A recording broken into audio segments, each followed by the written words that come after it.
A todos. É um prazer estar aqui mais uma vez.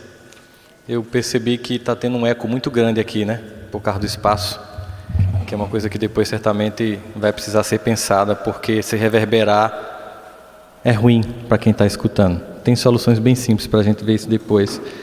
E a gente vai falar sobre um tema hoje, ouvir e preparar-se, e me concentrar em algumas passagens do Evangelho, para que a partir daí a gente possa refletir.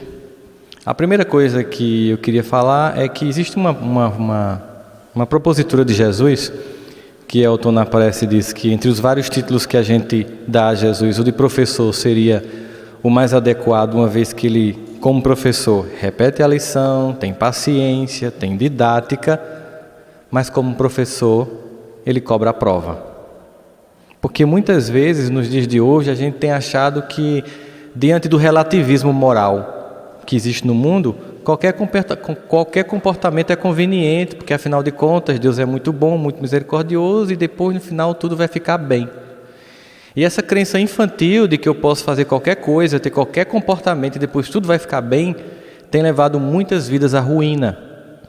Porque na verdade Jesus veio para dizer muito pelo contrário, que era porque as pessoas viviam assim, ou achavam assim, que o mundo estava em desordem. E a grande questão todinha do mundo judaico é que o mundo judaico foi o primeiro que, além de ser um povo que acreditava no único Deus, foi o povo que mais se submeteu à disciplina espiritual, à obediência. E exatamente porque era um povo que submeteu à obediência e à disciplina, conseguiu conquistar uma coesão de cultura e de raça tão forte que impressionou aquele mundo. Porque observe, o mundo judeu perto do mundo romano, do ponto de vista geopolítico, econômico, social, era nada. Era mais uma das inúmeras possessões que eles tinham. O mundo judeu, olhando pelos olhos do mundo, não tinha a menor importância, relevância ou, acreditar-se-ia, não teria jamais o menor impacto sobre o mundo inteiro. Não poderia uma tribo mais invadida, um lugar mais invadido, imaginar que teria um impacto tão profundo.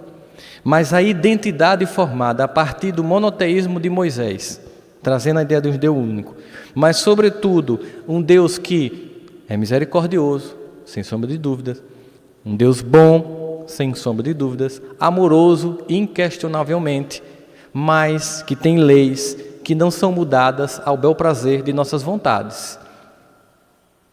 E é exatamente esse sentimento de obediência e que foi vivido a partir de muita dor no momento em que eles se distanciavam dessa mensagem de obediência, dessa mensagem de entendimento, de coesão moral. Eles se sentiam abandonados, eles tinham que ir para o deserto para se reencontrar como povo, para se reencontrar com Deus, para se reencontrar como cultura, que fez com que eles criassem uma coesão tão grande que eles puderam impactar a história humana, porque a partir do judaísmo se prepara o solo para a vinda de Jesus. E Jesus diz que nós somos o sal do mundo e somos a luz do mundo. Costumeiramente a gente entende sal como algo que dá tempero à vida. Mas existe uma acepção que muitas vezes nos foge ao analisar o porquê Jesus usou sal. Nós sabemos que na época, a Judéia da época, ela estava numa condição próxima que a gente vai ficar se não tiver chuva, sem energia. E como não tinha energia, não tinha geladeira. E como não tinha geladeira, só tinha uma forma de preservar os alimentos, especialmente a proteína da carne, salgando. Então o principal objetivo do sal não era temperar. O principal objetivo do sal era evitar que a carne se corrompesse pelo apodrecimento precoce. Então, o grande objetivo de Jesus dizer que nós somos o sal do mundo e a luz do mundo é deixar bem claro que a grande tarefa daquele que se alista no entendimento de que o Evangelho de Jesus é uma proposta para a própria vida é que essa pessoa se torne alguém que aonde esteja seja elemento de evitação da corrupção. Que ela seja alguém que marque, que aonde ela esteja, ela se destaque pela correção. E a grande questão que a gente vê nos dias de hoje, em todas as religiões, é o convertido versus o aderido. Temos em todas as religiões, e eu vou me ater particularmente ao mundo cristão, já que o mundo muçulmano, judeu, o mundo hindu e o budista aí demanda muito entendimento que eu não tenho, mas no mundo cristão, e eu converso com pastores, com padres, amigos, inclusive parentes, e a gente percebe a mesma sensação. Nunca se buscou tanto a Deus nos templos religiosos e nunca estivemos tão distante de Deus. A busca hoje se dá a partir de sensações. Eu adorei o culto, louvei, foi maravilhoso, saí leve. A palestra foi ótima, tomei um passe com uma pessoa assim que eu chego a sentir energia. Esse cara mexer muito na mão, você sente que esse cara tem energia. Só quero tomar passe com fulano. Eu fui para a missa, aí foi bonito, tal, as criancinhas depois cantaram no final, saí tão leve. É a ideia de que o lugar me provoca uma leveza, que quem tem que provocar em mim sou eu, não é o lugar. O lugar me aponta caminhos para construir essa leveza. Como disse um amigo meu querido, que está aqui, Otávio, quando a gente estava fazendo o estudo do NEP, o grande objetivo de Deus permitir a destruição do templo de Salomão foi para que os homens entendessem finalmente que o templo não se constrói fora de si, mas apenas dentro de si mesmo. Só ficou um resto de muro para se lamentar, mas lamentar-se para saber que o grande motivo foi de queda para que dentro se construísse o verdadeiro templo. Portanto, hoje, vivemos um relativismo moral sem fronteiras. Era muito claro o que marcava as coisas no passado. Hoje nós percebemos que a demarcação de fronteiras entre o masculino e o feminino, entre o correto e o incorreto, entre a luz e a sombra, está num processo de diluição tal que muitas vezes você não sabe diferenciar um que se diz seguidor do Evangelho e o que diz que nem acredita no Evangelho. Observe a conduta de um jovem espírita, de um jovem evangélico, de um jovem católico e de um jovem que não professa fé nenhuma ou que professa meia boca, como a gente chama aqui no Nordeste. Qual é a diferença de um jovem que é evangelizado no centro espírita e está no colégio? Ele consegue ser sal na turma dele, ele consegue impactar através de uma conduta de coerência, de compromisso com a educação, de forma que ele seja visto como alguém que deve ser imitado, ou ele, para não se sentir excluído, se comporta como todo mundo, faz as mesmas piadas, a prática do mesmo bullying, mas está aqui no domingo para a evangelização infanto-juvenil. Nós, como profissionais, o que a gente faz no ambiente de trabalho? Será que nós impactamos os vizinhos? As pessoas da nossa rua, da família pelo menos? As pessoas nos têm como uma referência de procurar refúgio, orientação, paz, harmonia, aconchego, acolhimento? Ou nós somos mais um a mostrar desequilíbrio, descompromisso, sem querer escutar, conectado com o smartphone enquanto um parente está do nosso lado, na nossa casa, quando vem nos visitar e a gente, pois é, fulano, e fica no WhatsApp. E quando está no WhatsApp, o que é que a gente mais compartilha? Vídeos edificantes ou as piadas do momento que a gente consegue mandar para 50 pessoas rapidamente e botar um monte de carinha, kkkkkkkk.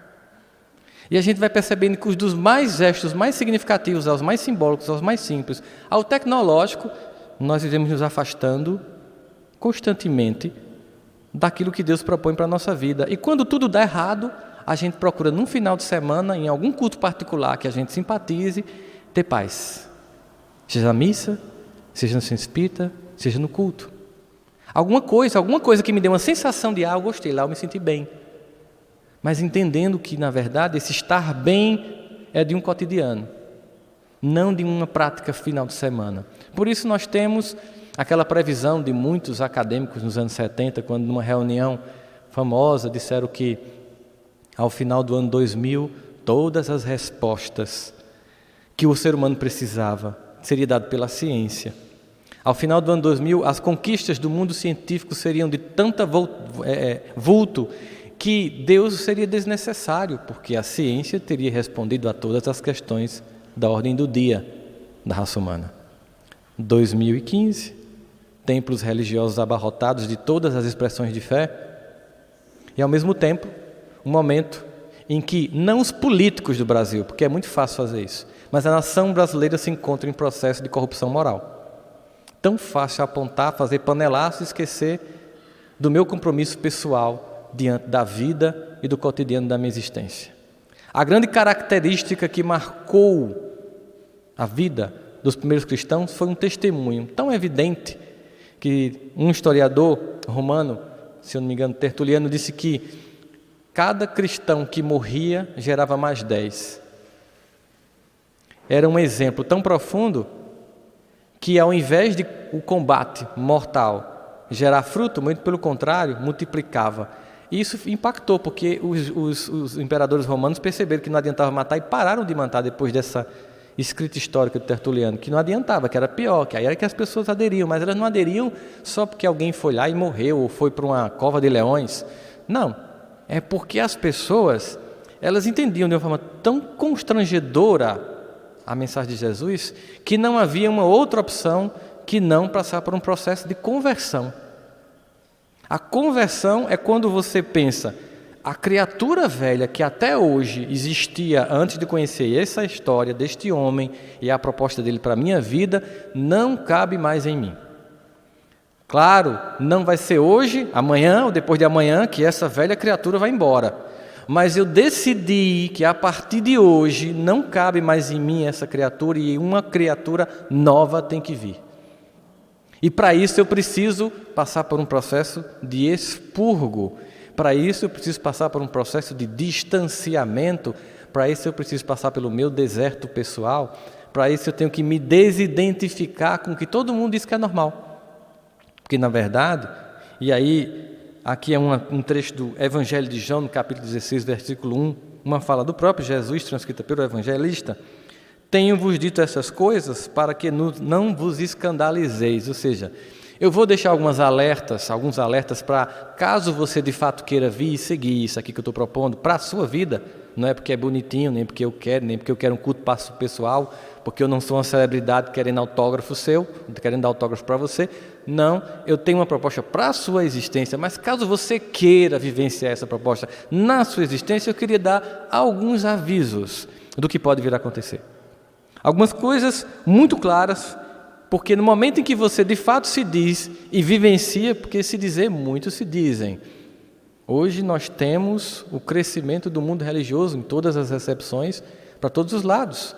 E nunca se buscou tanto a Deus e nunca se viu tanta distância entre a busca e a prática das pessoas. Há incoerência entre aquilo que eu professo e acredito e aquilo que eu pratico e vivencio. E eu não estou falando nem do que a gente faz no oculto em casa, sozinho na internet. Não vou chegar nem a esse nível. Eu falo do que a gente faz enquanto expressão de religiosidade no final de semana, chamando de irmãos, vindo para um estudo, baixando a cabeça na hora da prece. E o que a gente faz no cotidiano da vida? Quando a gente sai daqui e vai para a universidade, para a escola, para o trabalho, para o convívio familiar. O quanto tem de: oi, meu irmão, boa noite. E o quanto em casa, no trabalho, no estudo, são pessoas que se comportam como todas as outras, tão iguais àquelas que nunca nem ouviram falar de Jesus. Daquelas que acham que, ainda que eu falasse a língua dos homens e dos anjos, é uma música de Renato Russo. E não uma carta de Paulo. De tão superficial que é o conhecimento do Evangelho. E aí, esse comportamento igual a qualquer um quer ter um tratamento da espiritualidade diferente de todos os outros. Eu me comporto como todo mundo, mas quero ter um tratamento VIP. Eu quero que minha vida seja tranquila, serena e abençoada, e nada eu faço para que isso aconteça. É, na verdade, o que a gente identifica como uma preguiça normal. Eu conversava com um amigo meu, que é endocrinologista, e ele me contava uma história. Eles não são da coisa que mais me revolta hoje na minha profissão, é que as pessoas não chegam no consultório para emagrecer. Elas chegam no consultório para serem emagrecidas. Elas querem que eu as emagreça. Elas não querem seguir um roteiro para que elas emagreçam. Aí eu pensei, isso vale para tudo na vida hoje. É igual você chegar numa religião: eu quero sentir paz, me dê paz. Chegar num terapeuta: eu quero ser normal, me ajude, me torne normal. Até esse conceito nem existe, mas me torne mais zen. As pessoas querem que as coisas venham de fora para dentro. Elas querem sentir uma paz no final de semana, elas querem ser emagrecidas, elas querem que você provoque paz, elas querem ser escutadas, mas elas não querem ouvir, elas não querem compartilhar, elas não querem estar juntos. E aí, um monte de pessoas superficiais, vazias, com todo esse simbolismo que as redes sociais podem proporcionar, milhares de amigos cuja a quantidade real de amigos de verdade é muito pequena, e a Universidade Alemã teve um cuidado de fazer uma pesquisa mundial sobre, por exemplo, o Facebook, e detectou que 87% das pessoas que estão na sua rede de amigos têm ódio de você e lhe inveja. E tudo que você posta é motivo de desgosto, de angústia e de decepção por uma vida que você ostenta e que a pessoa não tem. Tem até um desses figurazinhas que a gente recebe, eu recebi uma que era assim: conta no Facebook, 5.000 amigos, dia do velório, a mãe, o pai e o irmão. A incoerência. Procuramos profundidade, mas vivemos numa relação com superficialidade. Procuramos paz que venham de fora, mas não queremos conquistar uma paz que vem de dentro. Queremos sentir a energia de um passe, mas não queremos dar essa energia para as pessoas através de ouvir, de acolher, de ajudar, de abrir um pouquinho mão do mundo egoísta. Queremos passar horas vendo minisséries e fazer um evangelho bem rápido no lar, porque afinal de contas é enjoado, tem hora que é incompreensível o texto. Mas no final de semana eu vou lá, faço um ritualzinho simbólico, sei lá, eu vou, tomo um passe, como água fluidificada, estou quites com Deus, vou para a missa, comungo, vou para o culto, dou o dízimo, está tudo quites, está tudo beleza, é tão simples assim. Aí Einstein tem uma frase que é antológica, que diz assim: a coisa mais estranha e mais estúpida no comportamento humano é as pessoas fazerem as mesmas coisas e esperarem resultados diferentes. Uma vida inteira tendo o mesmo comportamento, mas acreditando que em algum momento esse comportamento que sempre deu resultado X, por um acaso inexplicável, vai finalmente dar um resultado Y. Porque prefere que o mundo inteiro mude a mudar a si mesmo. E Jesus faz alguns alertas. Mas caso você queira mesmo, caso você queira salgar a terra, caso você queira ser um elemento que evita a corrupção dos valores, caso você queira de fato seguir, se prepare, porque vai ter alguns probleminhas.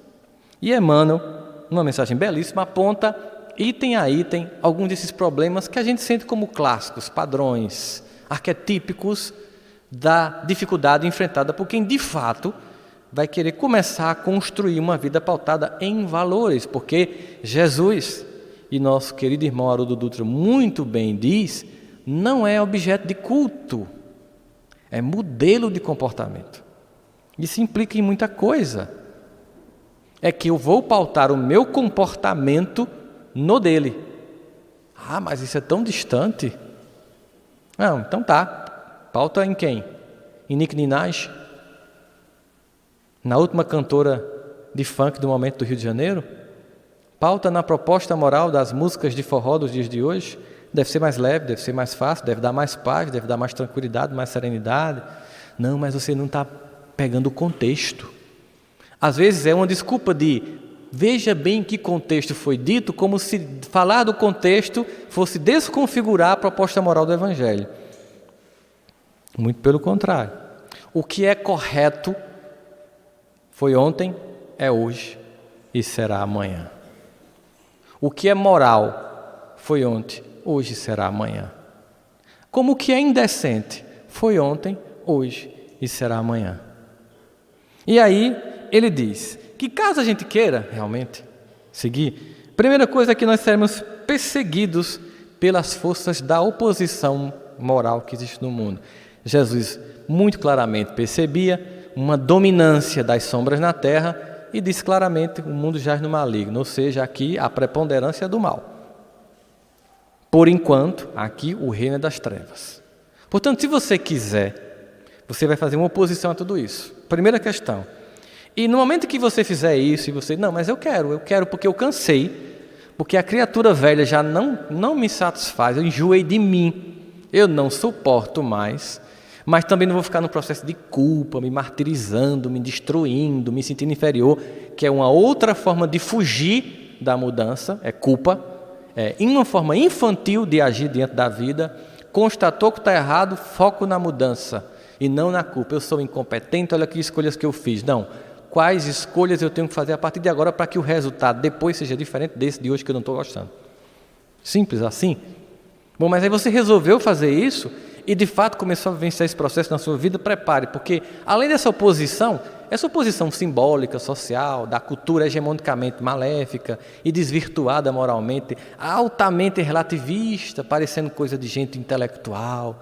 Eu observo muito, por exemplo, que as pessoas que usam drogas, quando eu converso com algumas delas, elas deixam muito claro que elas acreditam piamente que o não usuário é um otário. Que a pessoa que não usa droga é uma pessoa com a mente fechada, que não sabe o bom da vida, que não tem abertura, que é preconceituosa com a maconha, porque a maconha é uma erva, é uma coisa da natureza. Teve um que falou para mim, mas a maconha é da natureza, meu irmão. Eu digo, eu sei, mas não é justo o que a maconha lhe dá. Por quê? Porque a maconha lhe dá uma paz que você não merece. A cocaína lhe dá uma euforia que você não merece. Paz só é realmente merecida quando você cumprir o dever. Aí você chega em casa e faz, eu vou dormir em paz, porque eu cumpri meu dever. Euforia só vem do resultado de um trabalho árduo gerando vitória. Aí você fica tranquilo. Como a mente é pautada para dar paz e euforia através de um trabalho, quando você consegue isso sem o trabalho, aí vem a cobrança. Você sente paz ao fumar maconha e todas as pesquisas mostram que você entra com 30 anos de antecedência na esclerose no Alzheimer. Porque você não merece essa paz. Você usa cocaína e todos os quadros neurológicos se antecipam 25, 30 anos, porque você não merece essa euforia. A euforia é da vitória de um trabalho conquistado. A paz é também de um trabalho realizado. Portanto, ter paz e euforia, quimicamente, seja através de uma erva, ou da cocaína, ou de qualquer outro tipo de droga, é injusto. E porque é injusto, não dá resultado bom. Mas não, isso é otário, isso é fechado. Experimente para ver, meu irmão. Eu sei que tu não fuma, chegam para mim, eu sei que tu não fuma, mas dá para botar no bolo, velho. Tu faz um bolo, picota o negócio, aí tu vai sentir um negócio assim, ó, que tu nunca mais vai. Eu digo, eu não duvido não. O problema é que não rola. Então o argumento é esse, é um relativismo moral. Então no momento em que eu começo a querer transformar a minha conduta e entender por que o judaísmo, e com a vinda de Jesus, impactou a cultura humana do mundo ocidental, porque havia coesão e obediência e disciplina, e uma pequena tribo depois dominou o grande império que chegou lá num dia e destruiu o templo. E se disseminou. Apesar das corrupções, das transformações, até hoje, o eco da atitude daqueles primeiros homens e mulheres que viviam sob uma disciplina na relação com Deus, chegou às nossas vidas até hoje. Ecoando aqui, nos convidando à volta daquilo que é essencial. Então, quando eu sinto essa oposição exterior, esse discurso não, de que tudo é normal, de que tudo é permitido, aí depois eu vou sentir a outra oposição, acho que até às vezes mais difícil, a oposição familiar. É quando as pessoas passam a dizer, você está metido a santo, você está pensando que você é quem? Deixa de ir para esses cantos, isso dá azar. Já ouviram falar, espiritismo dá azar, isso dá azar. Diz você vem bater bumbo. É outra coisa que a gente escuta, né? Olhe, isso não é bom não, isso não é cor de Deus. E todas aquelas coisas que a gente escuta, independente de vir por espiritismo, quando você resolve vivenciar concretamente a proposta do Evangelho. Aí vem a oposição familiar. Porque aí todo mundo na sua casa se reúne através de um elemento de coesão social hoje da família, o álcool. O maior elemento de coesão social das famílias hoje é o álcool. As pessoas não se reúnem para se ver. A maioria das pessoas se reúnem para beber. Todas as festas, até as santas, como o Natal, é regada pelo álcool. E todas as tragédias, das mais simples, como dizer algo que machuca alguém, até um acidente que provoca a morte de alguém, tem por trás o uso do álcool. Mas vai dizer que beber é uma coisa feia, tu é muito careta, velho. Até Jesus, no casamento, transformou água em vinho. Porque quando eu quero, eu distorço para atender minha necessidade de contexto. Aí sim eu estou distorcendo. Jesus manteve uma festa, não saiu de porre com os evangelhos, com os apóstolos. E aí, meu irmão, vamos começar a tarefa, esse é o primeiro. Não foi isso. Não tem descrição no evangelho, Jesus saiu e passou mal no bafômetro. Não teve isso. Mas a gente quer. Então vem uma posição familiar. A posição familiar é complicada porque significa dizer que, às vezes, eu vou começar a ver que começa a ficar incompatível.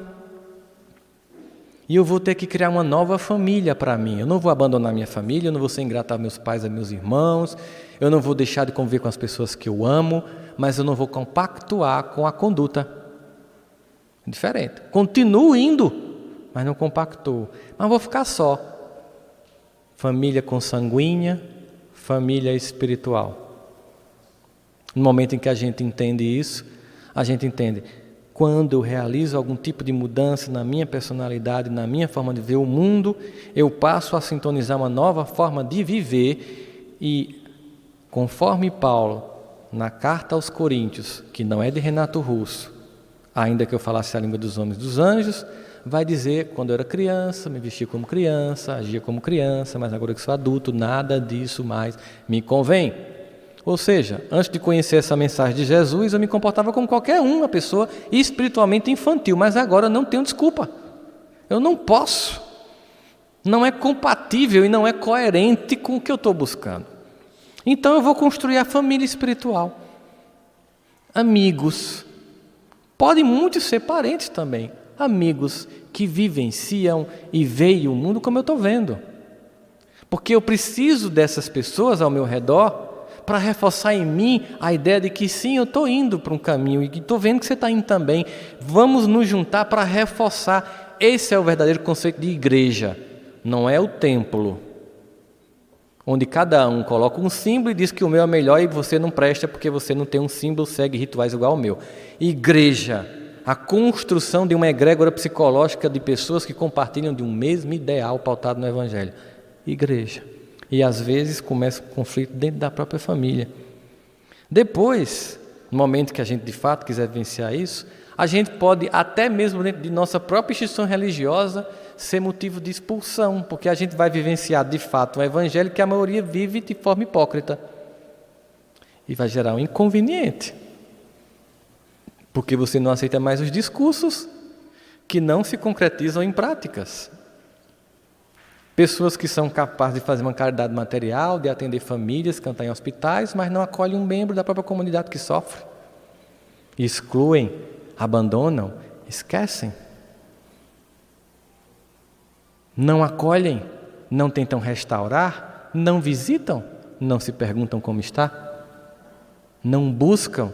Porque afinal, atender pessoas carentes é aquela coisa pontual no final de semana. Atender pessoas que fazem parte desta família ou de qualquer uma outra implica em dar mais. Nem todo mundo quer. Porque, afinal de contas, queremos relações superficiais. De fato, que se você quiser vivenciar um evangelho vivo dentro da sua vida, dentro da sua própria comunidade, também você vai ser motivo de exclusão.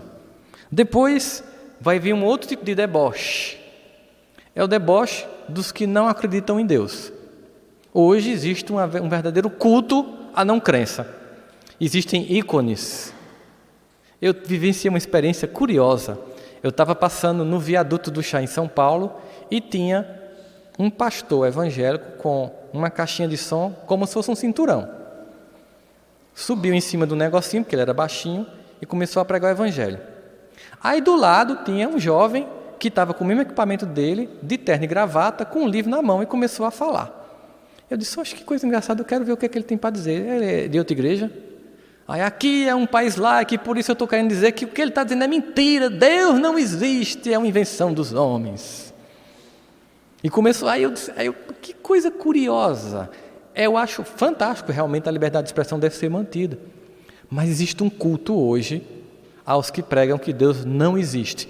E quando a gente vai ler uma obra como Deus não existe, ou Deus um delírio, ou os argumentos que eu vi em algumas palestras, no estilo TED, de algumas dessas celebridades do mundo do ateísmo, eles lançam argumentos bem convincentes.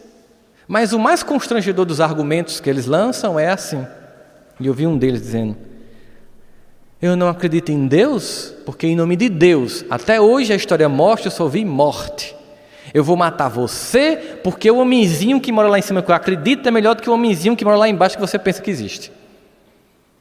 E budistas matam hinduístas, judeus e muçulmanos se matam, cristãos dentro de si se matam. Então o que a gente vê é que a fé é motivo de ódio, de decepção e de morte. É uma visão reduzida, reducionista e enviesada da fé. Porque a maioria, na verdade, busca sinceramente, mesmo que não esteja vivendo sinceramente, ao menos busca sinceramente.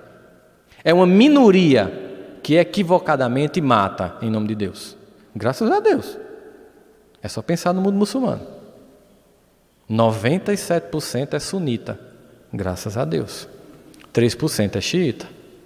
E desses 3%, uma pequena minoria é radical islâmico. Senão, a coisa estava complicada. Mas é a visão reducionista. Então, também teremos que enfrentar o escárnio do mundo acadêmico.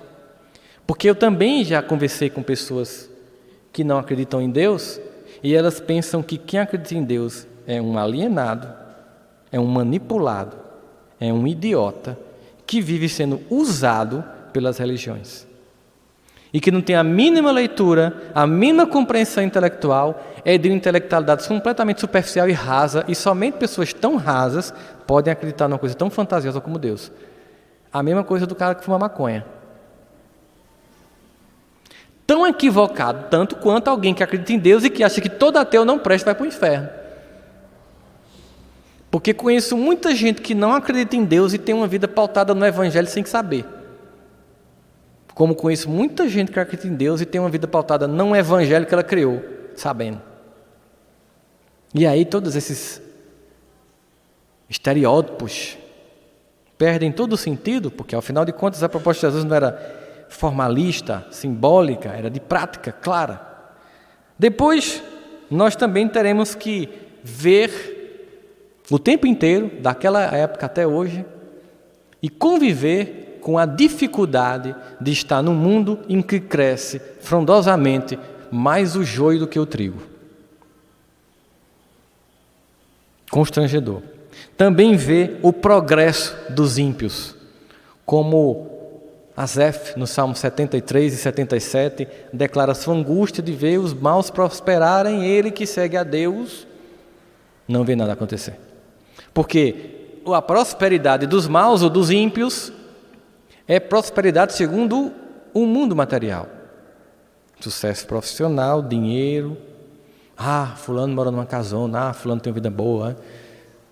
Prosperidade na concepção de Deus é de uma outra ordem, porque não é algo que só se dá aqui. Porque aquela casona, aquele carrão, você não leva depois. Mas Jesus propõe que a gente construa um tipo de prosperidade que ela é duradoura, que ela não se corrompe com a traça, com a ferrugem, para que ela seja também como o sal, que mantém incorruptível. Essa é a proposta. Então, se eu for olhar pelos olhos do mundo, eu vou ver os ímpios prosperarem, e se eu for olhar para os olhos de Deus, eu vou perguntar, e no momento, deste momento em que eu estou tendo que repensar a minha vida, porque eu estou numa crise, todo mundo está em crise, o país está em crise, aí todo mundo fala de crise, normal, qual o sentido? Veja, o que eu tenho ganhado? Eu posso ser mais fraterno, mais amigo, eu posso conviver mais com as pessoas, eu posso repensar minhas atitudes, e ao final de um processo desse eu saio tão rico de coisas que não são coisas, mas de valores que enquanto eu estava embebecido com a conquista das coisas, eu não tive tempo de conquistar. Por isso, às vezes, a crise é tão importante, porque ela me obriga a lançar olhos sobre aquilo que é essencial. É uma outra forma. Temos ainda que experimentar, por isso mesmo, a incompreensão da maioria das pessoas. É difícil entender. Afinal de contas, uma pessoa que realmente quer pautar a vida com valores, num mundo de relativismo, é considerada ou arcaica, ou alienada, ou metida a santa, tudo. Todo tipo de título ou de adjetivo pejorativo. Jamais um ser sinceramente em busca de Deus. Nunca. Sempre alienado, quadrado, moralista, fundamentalista. tudo de adjetivos negativos para quem quer buscar uma vida pautada de fato em valores, menos um homem buscando pautar a vida em valores voltados para Deus. Não vai se escutar isso. Por isso a gente vai sentir, óbvio, uma solidão imensa. E essa solidão só é compensada quando você encontra outras pessoas que estão tentando a mesma coisa. Porque eu digo sempre que às vezes a gente tem que vir mesmo para um lugar como esse, para uma igreja. A gente tem que vir para ouvir e dizer uns para os outros: é isso mesmo, a gente é tudo doido. Porque a maioria faz tudo o contrário. E como é que eu faço para mim não ser levado ou tragado nessa onda do que todo mundo faz, eu vou fazer para não me sentir excluído e diferente? Porque uma das maiores descobertas do nazismo, nas pesquisas feitas pós-Segunda Guerra, sobre comportamento humano e manipulação de comportamento coletivo de grupo, foi que a maioria das pessoas fizeram o mal só para não se sentir diferente dos outros. Era uma minoria que coordenava os campos de concentração ou as experiências dantescas. Mas a maioria, para não se sentir discriminado no grupo, fez. Por isso que, em psicologia, personalidade, quem você é, importa menos do que lugar e onde, e com quem. Quem você é importa menos do que com quem você está e onde. Vigiem os filhos. Se preocupem com quem eles estão e onde, porque por mais que você o eduque, dependendo de com quem ele conviva, ele é tragado pelo desvirtuamento moral. Essa é a realidade dos dias de hoje. E diz ainda que nesse processo nós veríamos então calúnia, pedrada e ingratidão. Porque afinal de contas estaríamos o tempo inteiro na contramão do que é proposto para a maioria. Na contramão dos valores, que é majoritário. Então, nesse processo, a pergunta que a gente deve se fazer, e ela é completamente assim constrangedora, é: o que na minha vida me diferencia de um ser humano vulgar? Quando eu falo vulgar, não é na vulgaridade, é vulgar comum no sentido de que não é pautado por nenhum valor. Em que eu me diferencio na conduta? Em que me diferencio como aluno, como professor, como profissional, como pessoa, como pai, como mãe? A minha família é construída através de um conjunto de valores que impacta quem está ao redor? É motivo de comentários, que família equilibrada? Meu casamento é motivo de comentários, que casal equilibrado? A minha vida profissional é motivo de comentários, que pessoa decente? A minha fala com as pessoas é: que pessoa que cala quando alguém fala mal do outro e que nunca vi falar mal de ninguém. Se não, o que eu tenho buscado tem surtido que efeito na minha vida? Apenas um bem-estar de final de semana ou de dia de semana? Um passe, uma palestra, um estudo, eu volto para a mesma condição de comportamento? Então estou num processo de incongruência. Agora Deus, Ele é amor infinito. E aí essa é a grande vantagem. Amor infinito. E amor infinito implica dizer que não se perde um único filho no rebanho. E nesse processo, quando a gente estiver numa profunda incoerência entre o que se sabe e o que se faz, a dor violentamente se nos apresenta para que a gente finalmente decida voltar para o caminho da correção. Porque quando Davi faz aquela belíssima oração diante de um momento constrangedor de sua vida, conhecida como Salmo 23, o Senhor é meu pastor e não me faltará. Ele deixa bem claro que esse não faltará é porque a tua vara e o teu cajado me consolam.